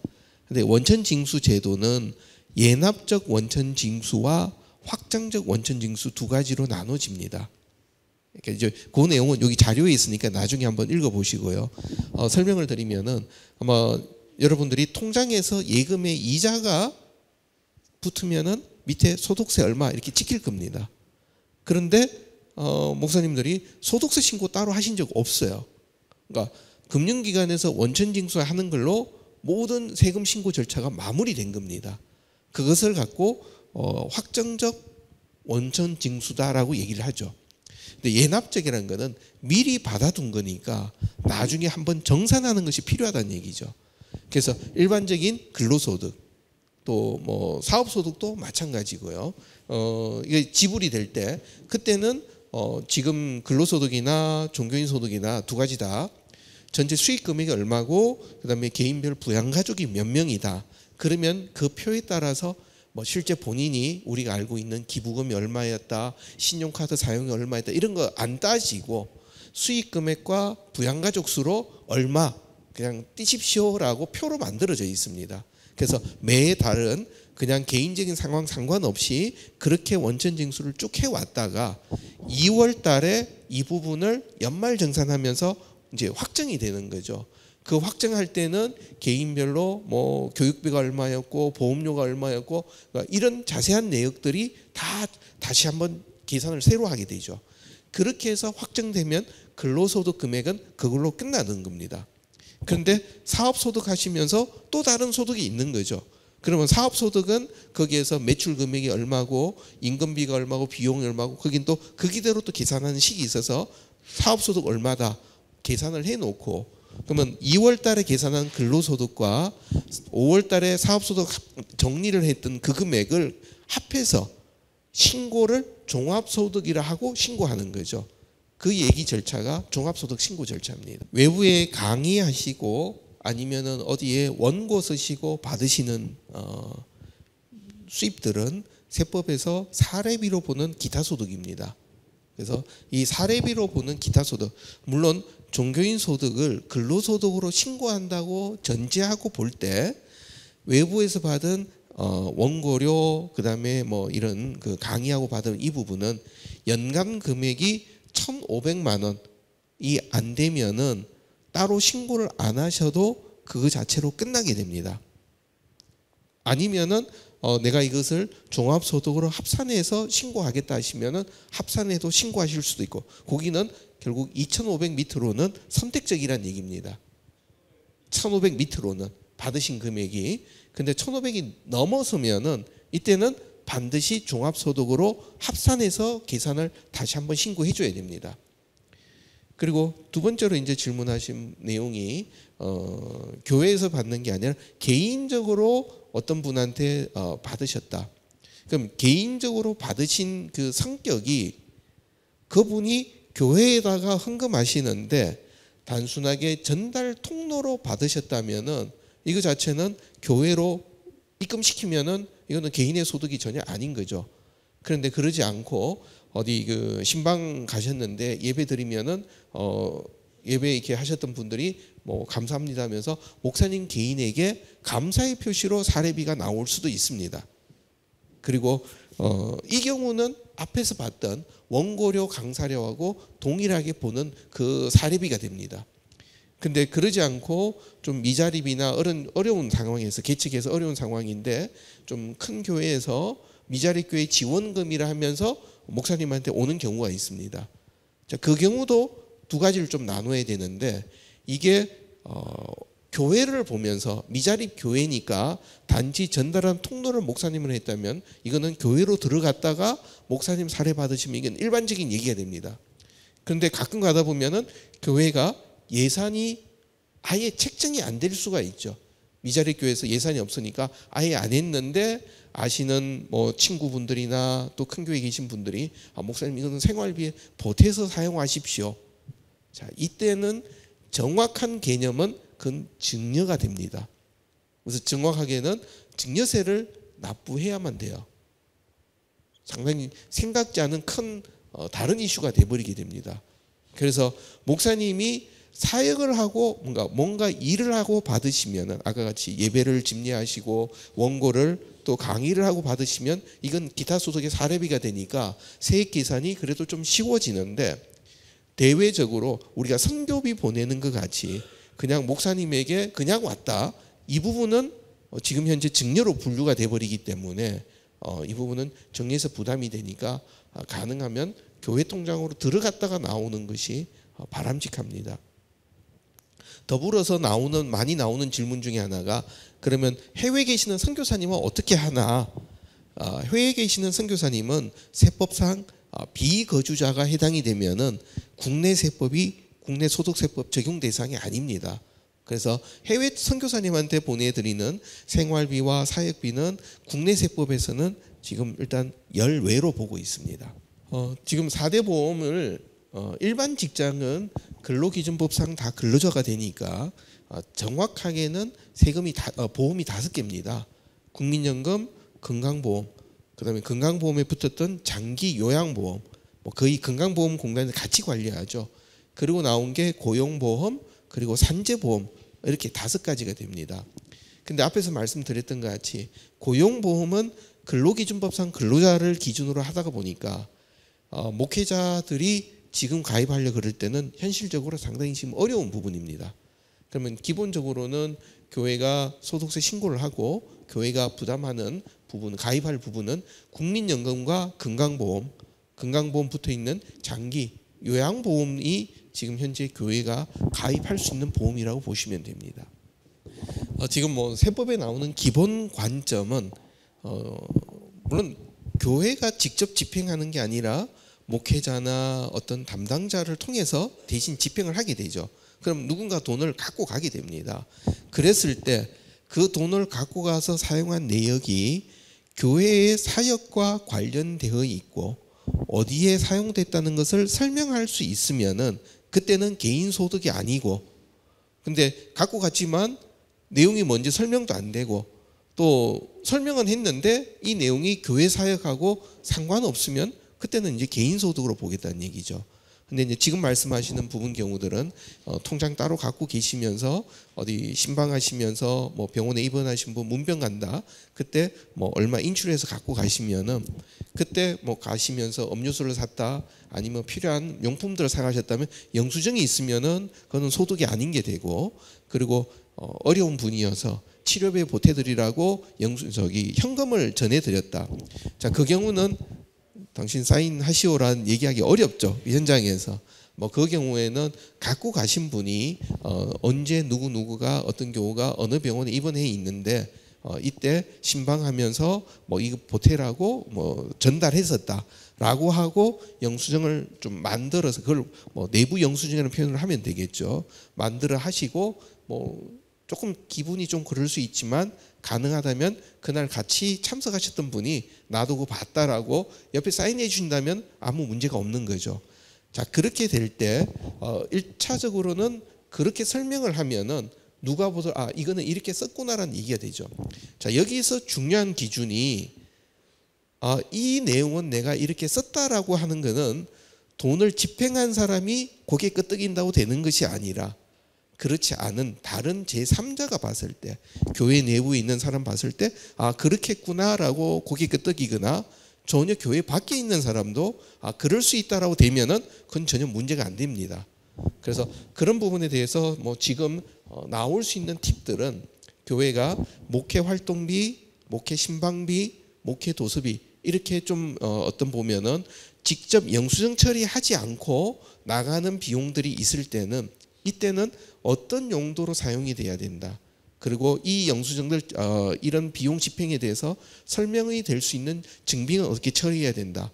그리고 증빙 처리를 할 수 없다면은 어떤 대체적인 보완 방법들을 해야 되는다 하는 이런 규정들을 좀 교회가 미리 만들어 놓고 진행하시면은 뭐 그러면 저는 문제 없다고 보입니다. 교회가 원천 징수해서 연말 정산하면은 그때는 아무런 절차를 개인이 할 필요는 없습니다. 예. 그런데 그렇지 않다면은 개인이 나중에 종합소득 신고를 해야 되는 부분인데요. 나눠드린 자료에서 21페이지 하단을 한번 보시죠. 거기에 순서도 같이 좀 그림이 그려져 있습니다. 그래서 왼쪽 부분은 교회가 원천 징수를 하는 방식이고 오른쪽은 교회가 원천 징수하지 않을 때입니다. 그래서 교회가 원천 징수하고 연말정산해서 신고하면은 그거 자체로 모든 세금 신고 절차는 끝나버리기 때문에 목회자 개인은 하는 것이 없습니다. 제가 아까 처음 시작하면서 목회자 한 분이 계시는 경우는 뭐 굳이 원천 징수 안 하고 종합소득 신고하시는 것이 좀 절차적으로 쉬울 겁니다라는 이유는 6개월 단위로 하고 연말정산 또 하느니 5월 달에 한 번 종합소득 혼자니까 그게 더 편리한데 목사님이 2분, 3분, 4분이 이제 넘어가면은 그때부터는 목사님 개인이 다 해야 되니까 차라리 그냥 교회에서 연말정산까지 해주면은 더 절차가 또 목사님 개인에게 부담이 안 된다는 그런 의미가 됩니다. 우리가 원천 징수해서 신고하는 그 화면이 갖고 계신 자료에서 11페이지 제일 위에 있는 그림 한번 보시죠. 11페이지 위에 나와 있는 이 그림은 우리가 6개월 단위로 신고하는 내역입니다.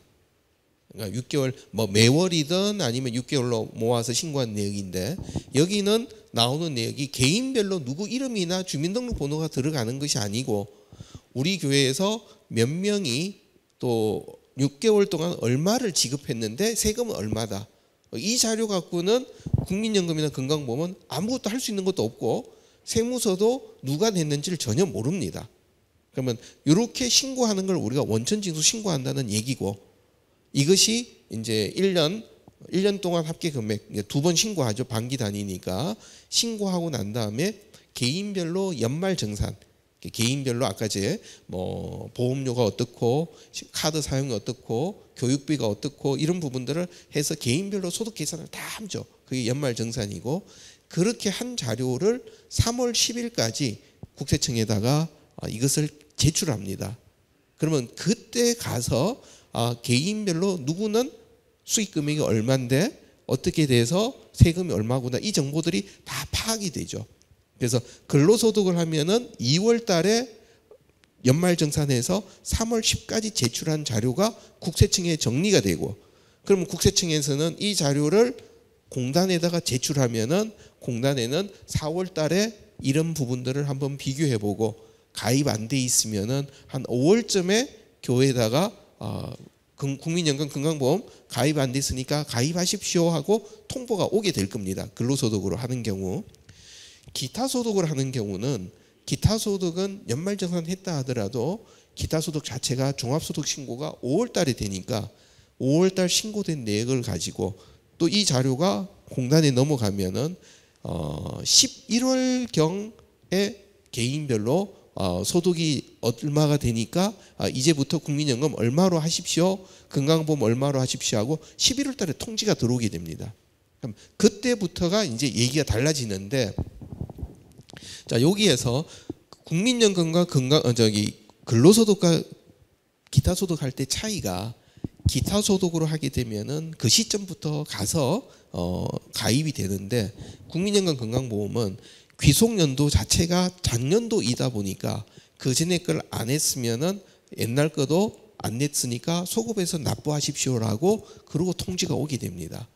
그래서 근로소득으로 신고하시게 되면은 그냥 내년부터 1월 달부터 국민연금 건강보험 사업장으로 바로 가입하시고 내년 1월부터 바로 계속 내시는 것이 훨씬 더 절차적으로는 안전할 거로 보입니다.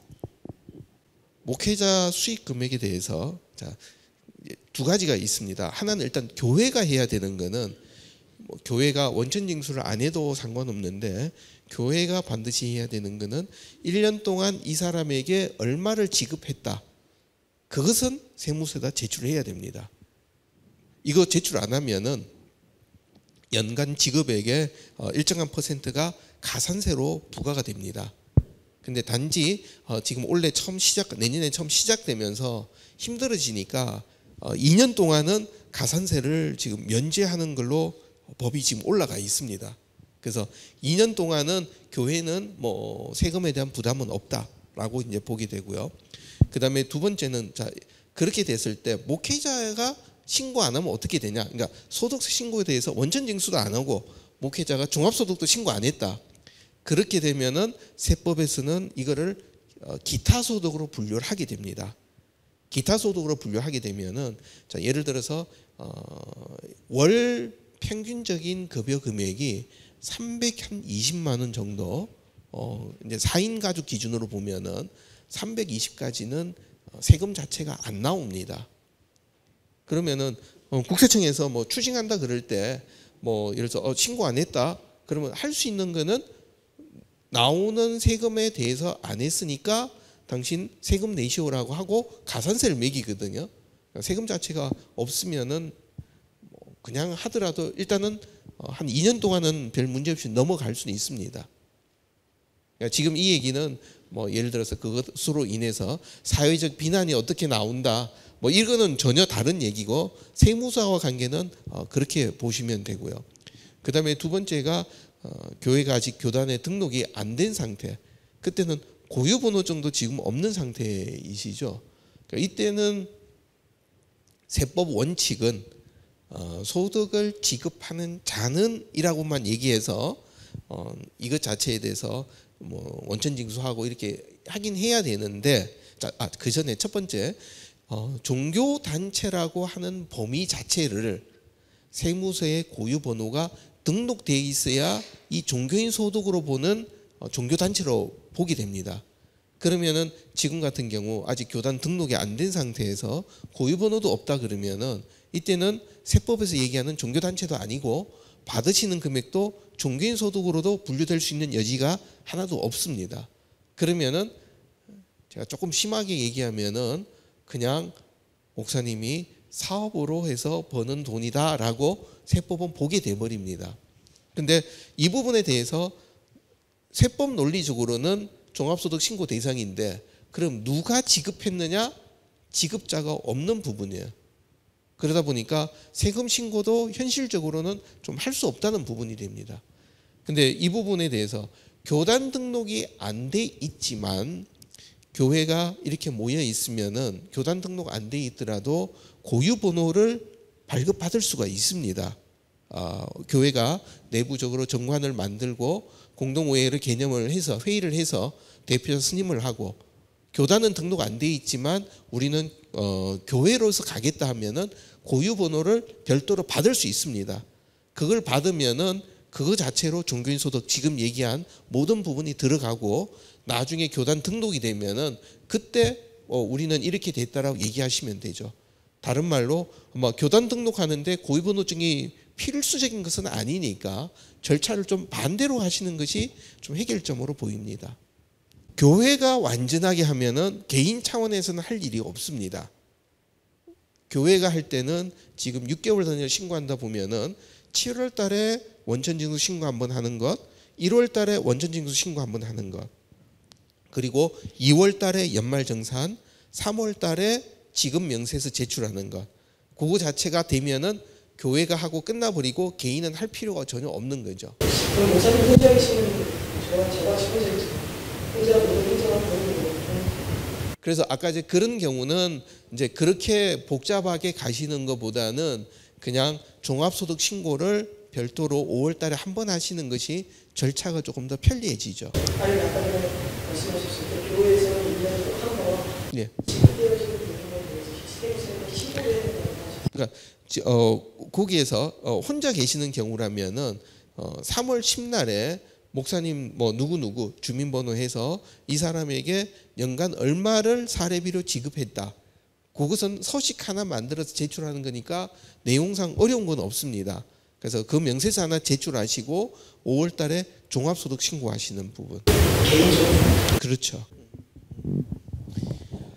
이제 질문하신 내용이 이제 뭐 좀 길지만 정리를 하면은 교회가 법인 신용카드가 없는 상태이다 보니까 목사님 개인 신용카드로 이것들을 집행을 했을 때 결국은 그 돈들이 목사님이 많이 받으시니까 소득세 계산할 때 어떤 구조가 되느냐라는 이제 질문의 내용인데 저는 먼저 일단 첫 번째는 법인 신용카드는 교회가 받기 힘들어도 일단 교회에 계좌가 붙어 있는 거 연계된 체크카드는 받을 수가 있으니까 첫 번째는 가능하면은 개인 카드보다는 체크카드를 발급받아서 사용하면 좋겠다 하는 부분을 먼저 좀 말씀드리고요.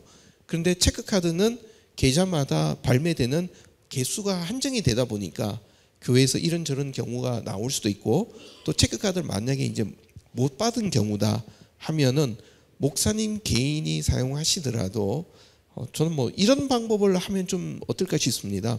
목사님이 카드를 2개를 갖고 계시면서 요것은 내가 개인적인 용도로 쓰는 거고 요거는 내가 교회용으로 쓰는 것이다 라고 하면은 이게 섞이지 않는 방법이 되겠죠. 또 다른 방식은 목사님 개인 명의로 계좌를 만들더라도 목사 그 계좌지만 이 계좌는 교회 업무용으로만 쓰겠다 하고 그 계좌에다가 체크카드를 발급받아서 사용하시고 그 다음에 교회가 그 계좌로 돈을 넣어두게 되면은 그때는 그 계좌에서만 체크카드 사용 내역이 나오니까 개인적인 용도하고 또 구분이 되는 부분이죠.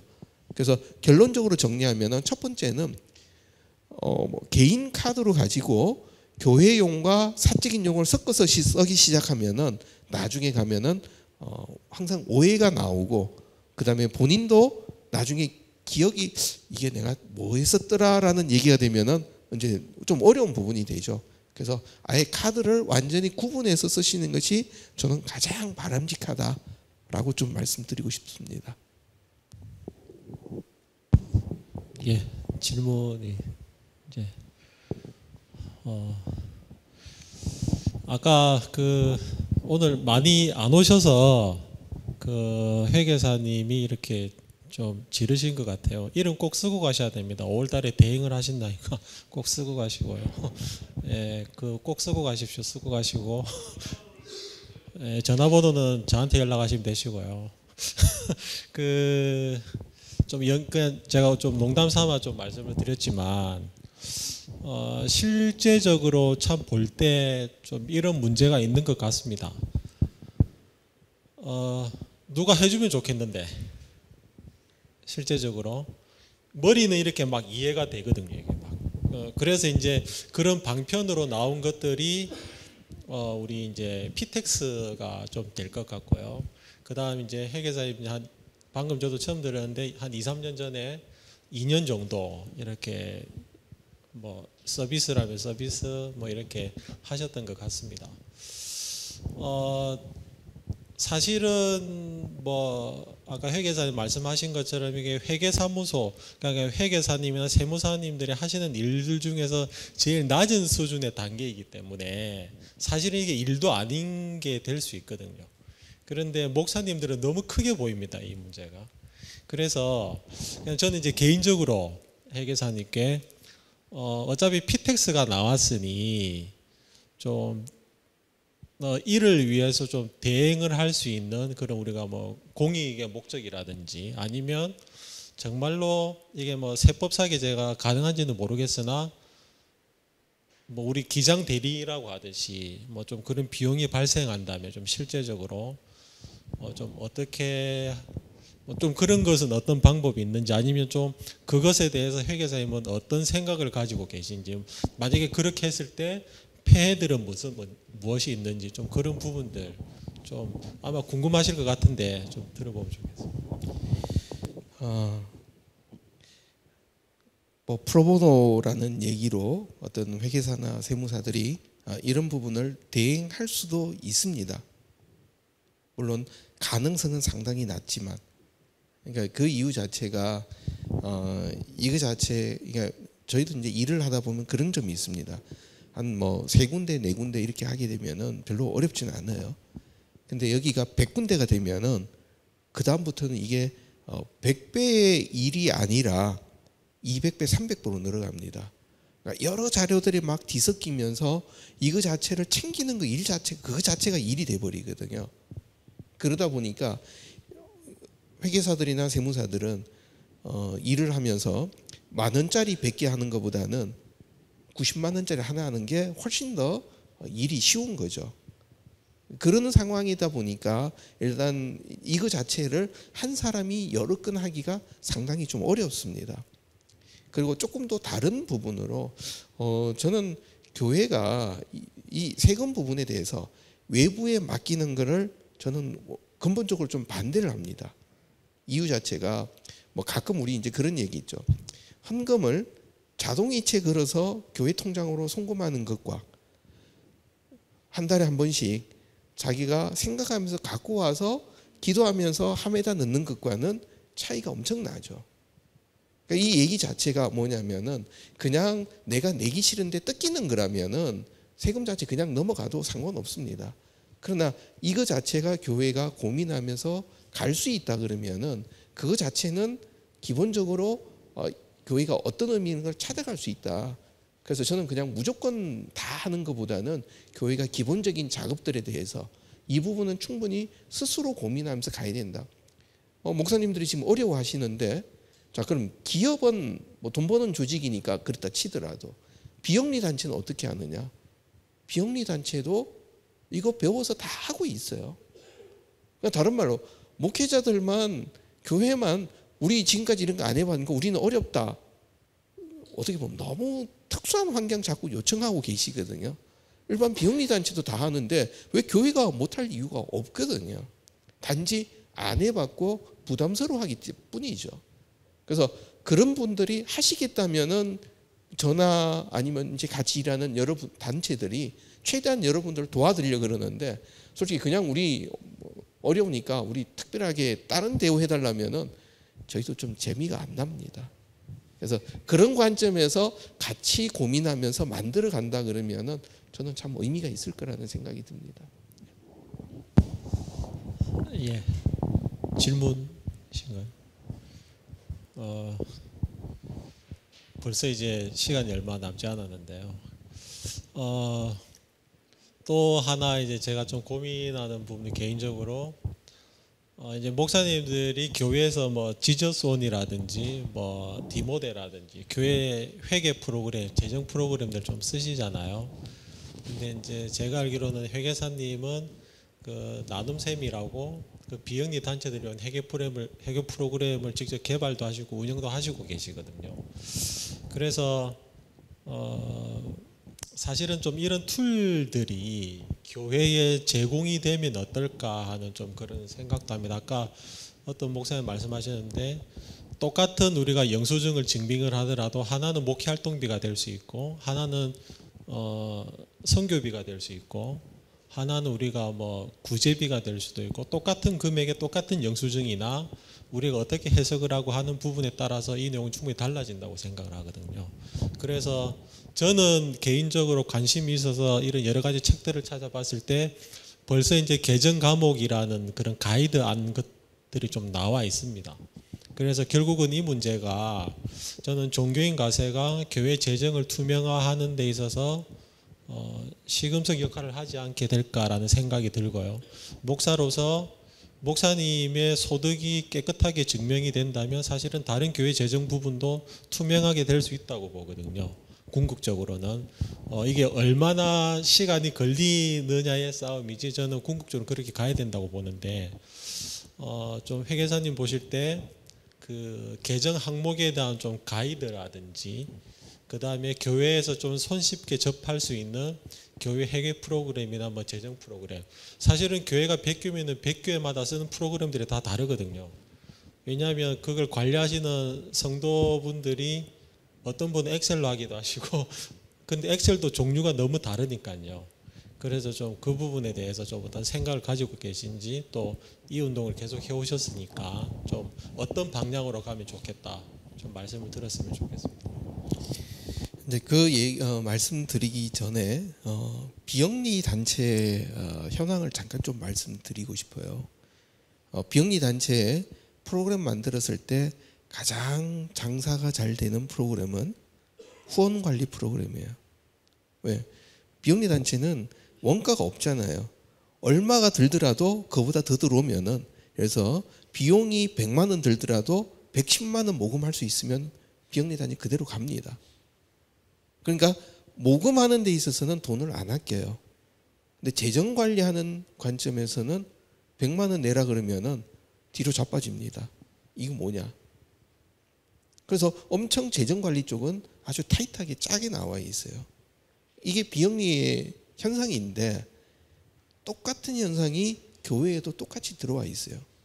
교회에서 지금 뭐 아까 말씀한 여러 프로그램들 공통된 요소는 교적 관리예요. 그러니까 교인들하고 어떻게 데이터 관리하는 게 주 목적이지 재정 관리는 그거 하면서 옆에 헌금 관리하려고 그냥 끼워 놓은 거죠. 그러니까 본질적으로 회계라고 하는 재정 관리에 대한 관점이 안 나와 있는 것은 다른 말로 우리가 볼 때 정말 이 재정에 대해서 청지기로서 관점을 교회가 놓치고 있는 부분이다. 그래서 이 부분에 대한 게 우리 생각이 살아나야 되고 그 생각에 대한 게 공동체에 대한 부담과 하나님 앞에 대한 부담을 새로 가질 때라야 재정 관리에 대한 관심이 본질이 회복되는 부분이 되죠. 그렇게 본다 그랬을 때 그러면 개정 과목이 어떻게 나오느냐? 이 얘기들은 그러면은 저는 교회에서 다니면서 가끔 그냥 물어보기도 합니다.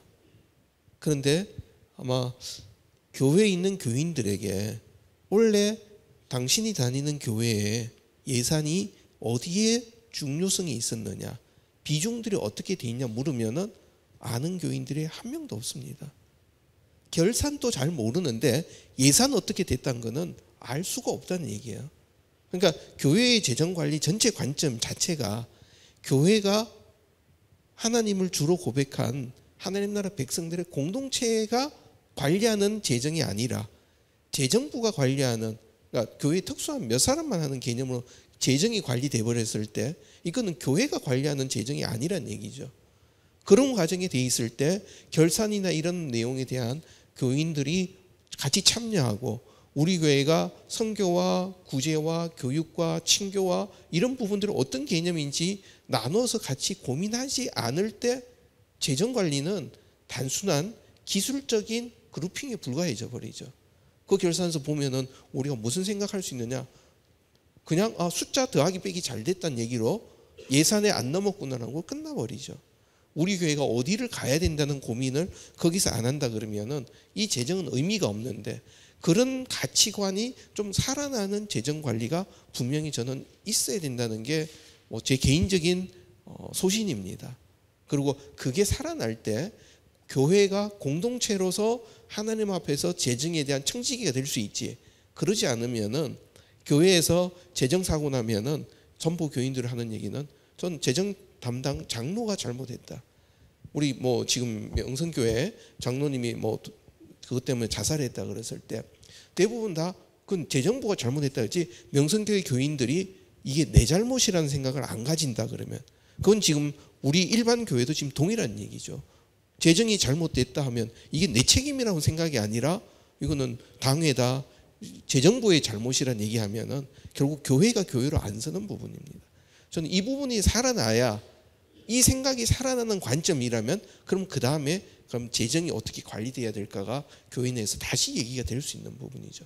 그거를 회복하지 않는 상태에서 개정 과목을 어떻게 만들어야 된다 하는 부분은 우리가 국가 예산 책에도 멋있게는 나와 있는데 나하고는 상관없는 예산이다. 이건 의미 없는 결산입니다. 우리가 말하는 결산 보고는 재정부가 교회에 보고하는 것과 더불어 교회가 하나님 앞에 보고하는 두 가지 개념이 살아날 때 교회 재정 관리에 우리가 청지게 되는 것이지, 지금은 그냥 교회 앞에다 그냥 공동회에다가 한번 보고하고 끝나버리는 거죠. 이 부분은 저희가 이 부분부터 만들어진다 그러면 우리 교회가 무엇에 중심을 가질 거냐 보고 결산도 어떻게 볼 거냐는 얘기가 다시 나오게 되죠. 질문은 짧게 했는데 제가 너무 길게 답한 것 같습니다. 질문 있으신가요? 이제 시간이 좀 됐습니다. 어떻게 조금 속 시원하게 좀 이렇게 해소가 되셨는지 잘 모르겠고요. 많이 준비는 했다고 하나 이게 갑작스럽게 좀 시행이 되는 부분도 있고, 계속 좀 드리는 말씀이지만 단어 자체가 너무 어렵기 때문에 좀 생소하고 어려운 부분도 있습니다. 이제 마지막으로 제가 이제 회계사에 좀 시간을 드리고 싶은데요. 이제 종교인 과세 이렇게 이제 설명하고, 사실은 이제 지금 교회 재정 운동을 하시는 분이신데 본의 아니게 시기가 종교인 과세가 됐기 때문에 종교인 과세를 너무 이렇게 지금 부각이 되어 있는 상태거든요. 제가 이제 방금 질문을 드렸다시피 저는 종교인 과세가 교회 재정을 오히려 투명하게 해주는, 한국 교회가 자정 능력을 상실했다고 바깥으로부터 비난을 받는데 저는 오히려 그것이 위기가 기회가 된다라고 생각을 하는 사람 중에 한 사람입니다. 이제 과세 설명도 많이 하시고 종교인 과세 또 이렇게 문제가 되면 기자회견도 하시고 거의 이제 반박에 대한 좀 말씀을 하셨는데, 정말 이 자리를 빌어서 정말 하시고 싶으신 말씀. 사실은 이제 우리 교재도 보시면 만몬에 대한 얘기도 있고요. 우리가 하나님을 선택할 것이냐, 돈을 선택할 것이냐, 이런저런 얘기들이 있습니다. 그런데 항상 이렇게 우리가 드리는 주제에 대해서 답변을 좀 많이 하셨는데, 그리고 문제가 터지면 거기에 대해서 대응이라든지 그게 아니다, 오히려 이렇게 바로 잡고 하는 일을 많이 하셨는데, 오늘은 이제 그냥 회계사님 속에 있는 솔직히 말하면 사실은 교회가 자본주의를 굉장히 비판을 많이 하면서도 자본주의의 폐해와 그 논리들이 교회에 고스란히 묻어나 있고 드러나 있거든요. 실제로 찾아보면 너무너무 많습니다. 그래서 그 얘기는 드릴 말씀 아닌 것 같고, 그냥 회계사님이 개인적으로 정말 안타까웠던 부분들, 그리고 정말 꼭 좀 이루어졌으면 하는 바람들을 좀 듣는 것으로 오늘 포럼을 좀 마쳤으면 합니다. 다니면서 참 이런 시간이 없었습니다. 하여튼 이런 시간 주셔서 감사드리고요. 종교인 소득세 문제는 솔직히 저는 크게 신경 안 썼습니다. 왜냐하면 종교인 개인에서 부담하는 소득세다, 그렇게 생각하고 신경 안 썼는데, 종비련이라는 단체가 나와서 세금 내자 하는데 세금 내자는 취지가 전혀 저와 다르다 이 상황이 되다 보니까 이거는 아니다. 그러니까 물론 세금은 내지만 그런 취지가 아니란 것 때문에 2006년부터 이 문제를 계속 씨름 같이 해오다 보니까 이 속에서도 참 많은 점들을 보게 됐습니다.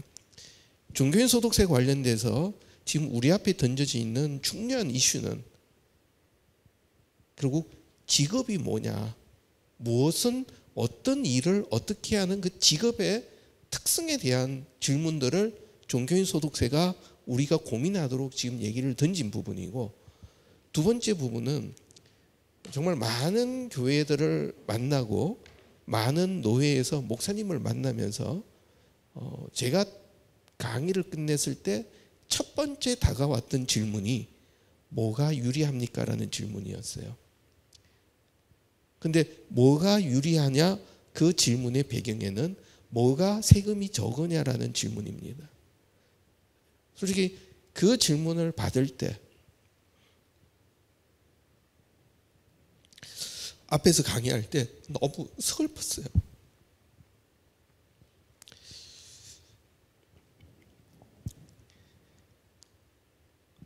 이 얘기가 다른 일반 사람이 아니고 목회자들이 모여있는 노회에서 첫 번째 생각하는 기준이 뭐가 성경적으로 맞습니까?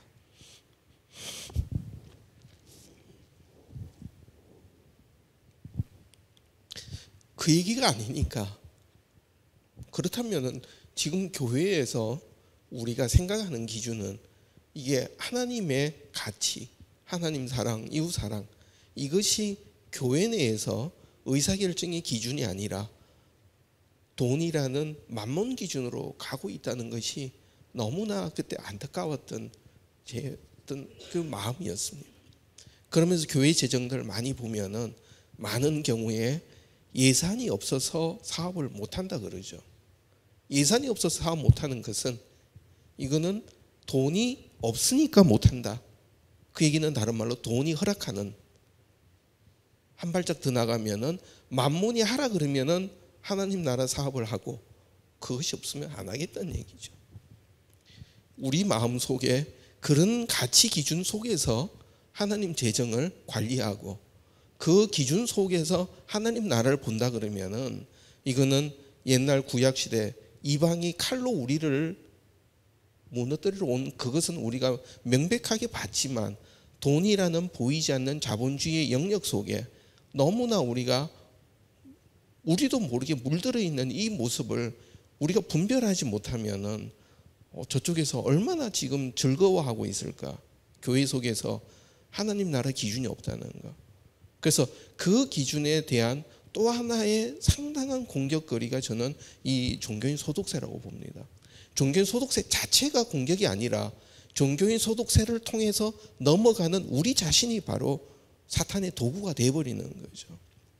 그래서 우리 직업에 대해서 성직이냐 일반직, 평신도, 목회자 구분이라는 용어 자체도 중요하지 않지만 삶 속에서 모든 영역 속에서 주신 소명을 갖고 이루어가는 그 마음과 또 돈이 중요한 것이 아니라 경제적인 이슈 앞에서 하나님 나라와 하나님 사랑과 이웃 사랑을 고민하는 우리 마음들이 좀 살아나야 그것 자체가 우리가 말하는 선교와 구제와 사랑에 우리 마음의 진정성이 있고 그게 그리스도의 십자가의 사랑이 같이 들어가 있는 거죠.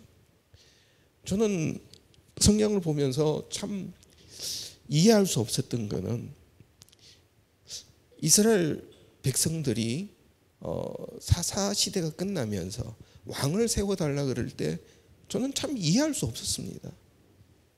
그러면서 했던 얘기는 우리 앞에서 싸우고 우리를 다스려 줄 왕을 세워달라. 출애굽해서 그 많은 사사시대의 과정들을 하나님이 막아주시고 하나님이 싸워주셨는데 그 하나님보다 왕을 세워달라 그랬을 때 하나님이 그것을 기다려 주신 거죠.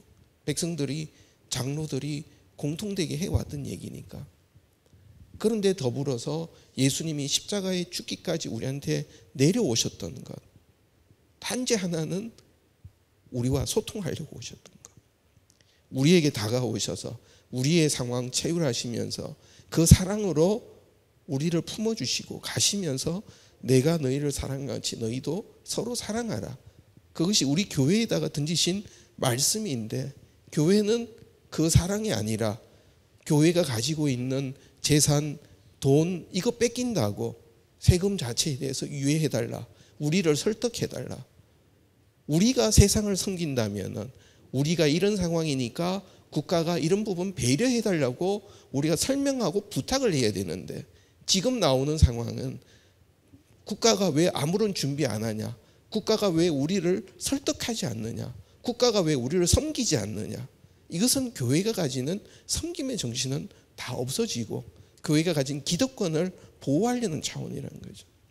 그러니까 이 부분에 대한 것들이 우리가 분별하면서 회복되지 않으면은 이 땅에서 하나님 나라는 우리를 통해서가 아니라 하나님이 또 다른 돌을 던져서 만드실 거라는 좀 그런 안타까움이, 어떻게 보면은 제가 10년 넘게 이 일을 계속하게 하고는 그런 이유라고 생각이 됩니다.